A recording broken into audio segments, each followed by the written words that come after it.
ఇక్కడ మన మీద కుట్రలు జరుగుతున్నాయి, కుతంత్రాలు జరుగుతున్నాయి. వేం నరేందర్ రెడ్డి, పొంగులేటి శ్రీనివాస్ రెడ్డి, రెండి వర్గం అంతా కలిసి కుట్రలు చేస్తున్నారు. దీంట్లో కడియం శ్రీహరి భాగస్వాములు, అందరూ వరంగల్ వాళ్ళందరూ భాగస్వాములు అండి. బసవరాజ్ సారయ్య, గుండు సుధారాణి వీళ్ళందరూ భాగస్వాములు. మీరు ఎటువంటి సంకోచం పెట్టుకోకండి. దయచేసి చెప్తున్నాను, కార్యకర్తలను కాపాడుకునే బాధ్యత కొండా దంపతులది, కొండా కుటుంబాన్ని.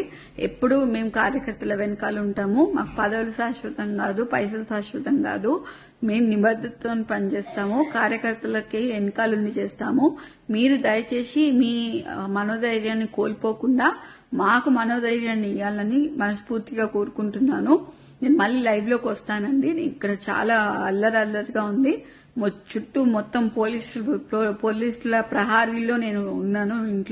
నేను ఇంట్లో ఒక్కదాన్నే ఉన్నాను. ఇప్పుడు అమ్మ కూడా లేదు, నాన్న లేడు, ఇక్కడ అమ్మ లేదు. నేను ఒక్కదాన్నే ఇంత పెద్ద ఇంట్లో ఒక పోలీసుల ప్రహారీ మధ్యలో ఉన్నాను. మేమేం తప్పు చేశామనేది కూడా తెలియట్లేదు. అసలు ఇంత కక్ష కట్టి బీసీ లీడర్లని మమ్మల్ని ఎందుకు ఇలా చేస్తున్నారో అనేది తెలియట్లేదు. మేం ఫైటర్స్, మీ అందరికీ తెలుసు. నేను ఎట్లాంటి ఫైటర్నో మీ అందరికీ తెలుసు. నేను ఈ సిచ్యువేషన్ ని డెఫినెట్లీ ఫైట్ చేస్తా. ఎందుకంటే చిన్నప్పటి నుంచి నేను ఫైట్ చేసి ఉన్నా. ఇవాళ కూడా నేను ఇంట్లోనే ఫైట్ చేస్తా. ఇవాళ కూడా ఎంతమంది పోలీసు వాళ్ళు వచ్చినా కూడా నన్ను ఎవరు ఏం బీకలేరు, ఏం చేయలేరు. నేను ఇక్కడనే ఉంటా.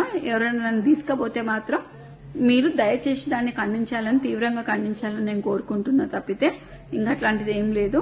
దయచేసి మీరందరూ మా అండ ఉంటారని చెప్పి నేను మీకు చెప్తాను. మాకు సపోర్ట్ చేయండి. మీకు మీ అండదండలో మీకు కంపల్సరీగా తోడుంటామండి. Thank you.